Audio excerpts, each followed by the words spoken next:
This big, beautiful laptop is the 16-inch Lenovo Legion Pro 7i. This is such a great machine, guys. I'm going to show you gameplay from Lies of P and Dead Space Remake towards the end of the video.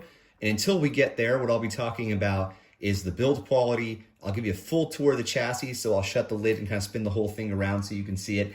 And I'll talk about what it's like to use it. Okay, we'll go through the keyboard, the trackpad, all of that stuff. But we're going to start with the specifications, then we'll go to the display.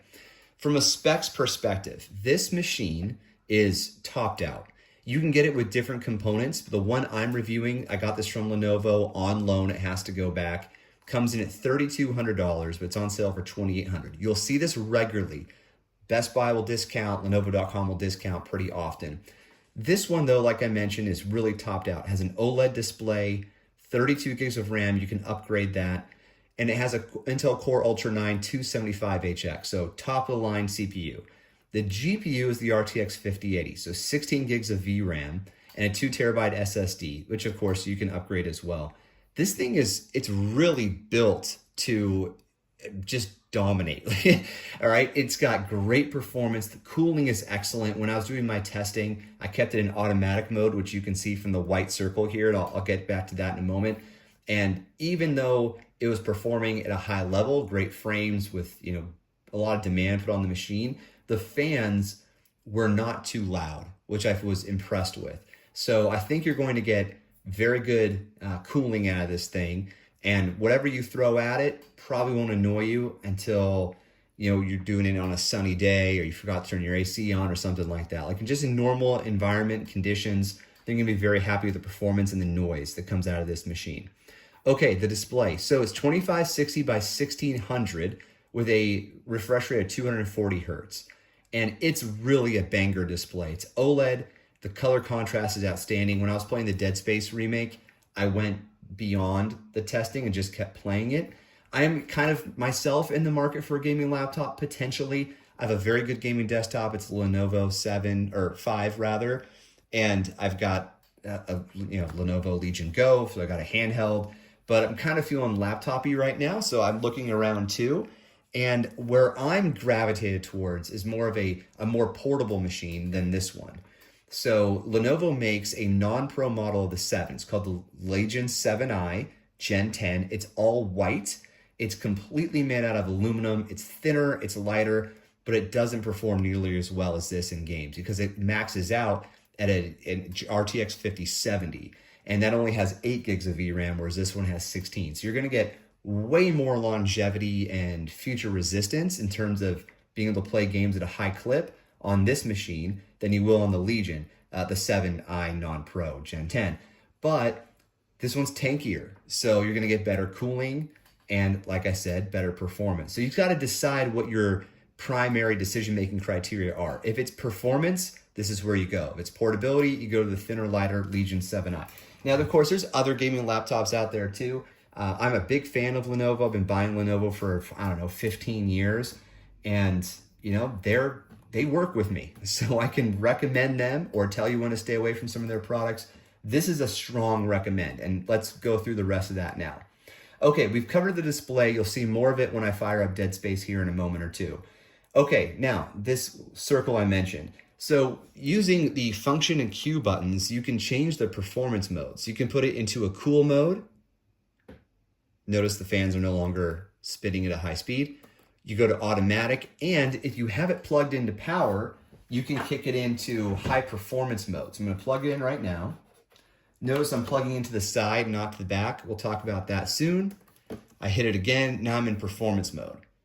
This thing's gonna start to rip when it needs to. You can go into Lenovo Vantage, which is a software application that comes with the machine.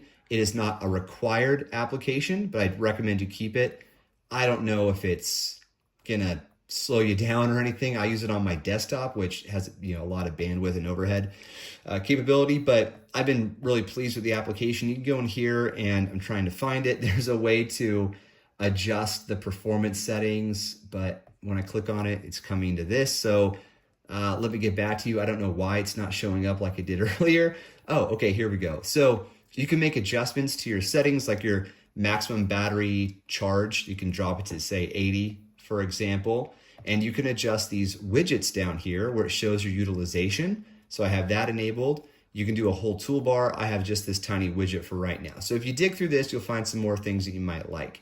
But that mode, I only use it, for testing. Otherwise, with all my Lenovo products, I just keep it in automatic. I just don't see the benefit of ramping up the fans for a couple extra frames. Okay, keyboard.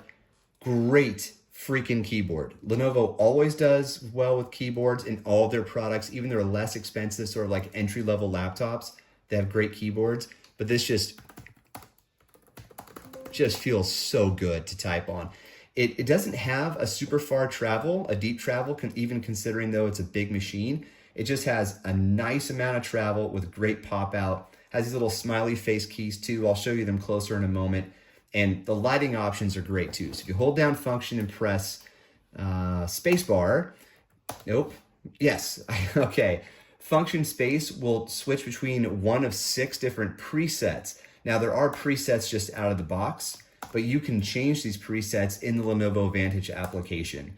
So I tend to keep it on a static mode, but you can change that in Windows, by the way. You don't have to use Vantage. Microsoft Windows settings has a keyboard lighting setting too that you can use to override, but you can change your settings there, or there's 3-stage backlighting.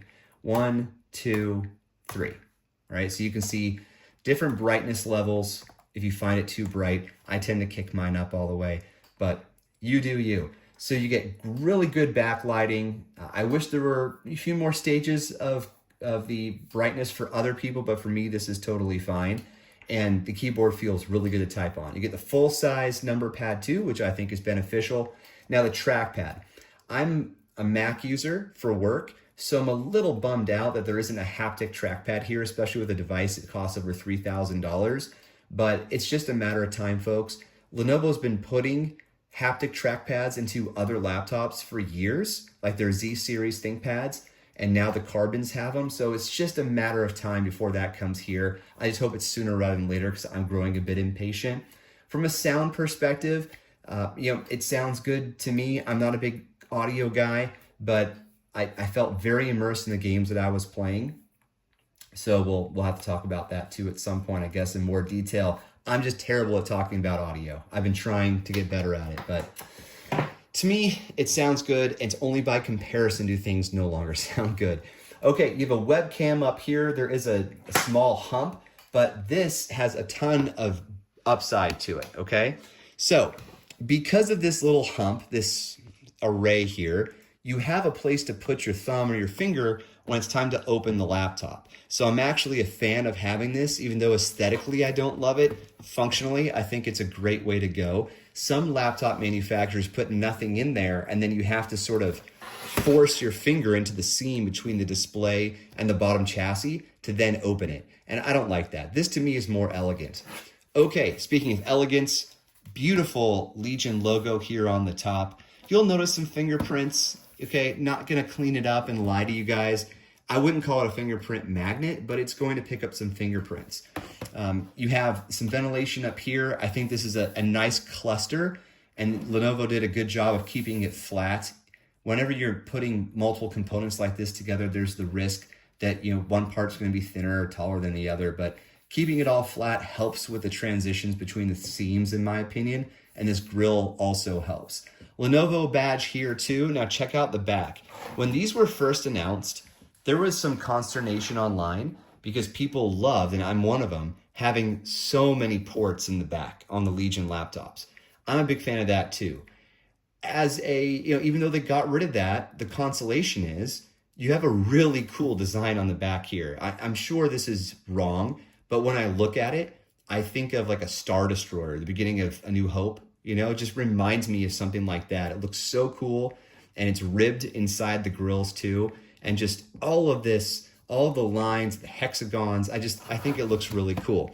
Now there's lighting back here as well. You can control that from the application. You can adjust the lighting all the way around. Hopefully it kicks on here. Depends on what settings I had it set to. Give me a moment here. All right, let's try it again. Function space. Okay, check this out. How freaking cool does that look? I mean, to me, this is so freaking cool. But you're not going to see it when you're using your machine. So I guess just think twice about if it's that cool to you. To me, I think it's awesome, but I know I won't see it when I'm playing. Okay, on the bottom, we just have, intakes, some nice big feet, easy access to get inside. I did not open it up, but there are people who do open them up and show it online. And there's another light bar down here, so you get additional lighting as well. Okay, now the fun part, you got to talk about the I/O and just like the overall build here.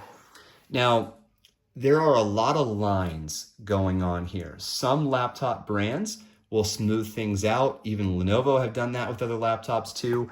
I think for a gaming laptop that doesn't pull punches like this, a beast, I think having these lines is the way to go. If you're wondering what I'm talking about, it's not making sense. How do I put this?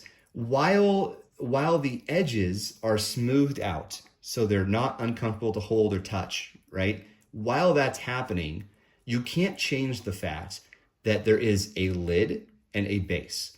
And when I say lines, what I'm referring to is, and there's also the hinge component, right? Lenovo they've smoothed them out, they've lined them up, and they've kind of made the whole thing uniform. So it's not a single piece of aluminum that they've cut, which would be pretty sweet. They have to layer all these components on top of each other, and they just make the whole thing look like almost like this robotic machine, right? I know it sounds like I'm like really puffing them up here, but just if you get your hands on this, I think you'll understand better what I'm referring to. They did a great job with everything they had to work with. Headphone jack, 2 USB-A ports. You have a physical camera shutter, which should be required on every machine in the world, and then you have an Ethernet port too, so you can plug directly in. Okay, you saw a bit of this already. That light bar down here, the easy open array at the top, and then nothing else really worth talking about. And then on the other side, we have our power port. This is proprietary. It's been the same port for, I don't know, forever with Lenovo. HDMI, 2 USB-C ports. This one's an power delivery. This one's Thunderbolt, and then another USB-A. So plenty of I/O. It's generous, but there are no longer any ports on the back. So it's definitely a departure from what made the Legions awesome before. And I'm not going to lie, I'm a little bit bummed that they made that change, but the upside is you no longer have hot air blowing on you on these sides, and you don't have, but you do have things that you're going to plug in. So for example, I use a Razer Wolverine controller. This is the dongle. It's enormous. So when you plug it in, usually I plugged in on the left side. I mean, it really sticks out, kind of hurts the aesthetics here, but there are worse things in the world. What can I tell you? All right, so to wrap things up, let's take a look at gameplay footage from Dead Space Remake and Lies of P. And I think overall what you find with that performance is that if you have the funds, if you're willing to put the money into it, what you're getting here is it's a tank, it's a beast, but it's very good looking. It looks the part of a gaming laptop, which I like, by the way. I don't want my gaming laptop to look like a Mac. I want it to be a gaming laptop. And so it looks the part. It's not terribly heavy or uncomfortable to lug around.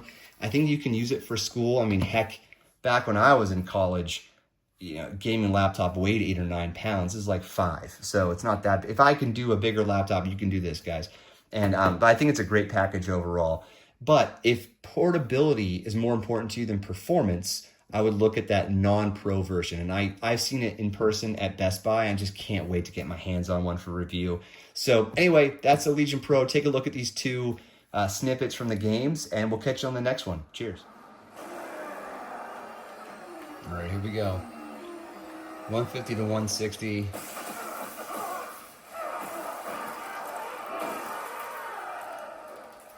Yeah, drop down to 135. Now this is on with DLSS set to automatic, and the texture is at high. Let me just double check that actually. Ultra. Dude, that's pretty damn good. Let's make some explosions happen, because that will rock the GPU a bit. So we're at 155, 164, 160. Here we go. Dropped it down to 157, 147. Not bad.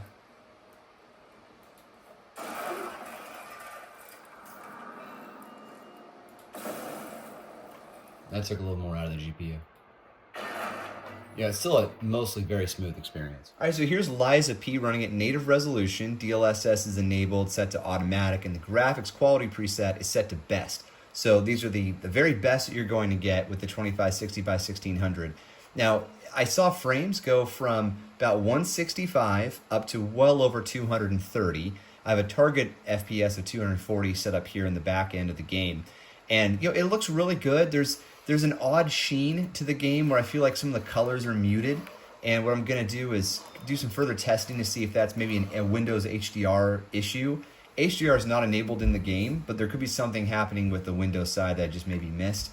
Although Dead Space looked amazing, as you saw when I tested that out. So for the most part, average frames are about 200 with Liza P, which is really good. And this is a great game, by the way. If you haven't played it, you should definitely check it out.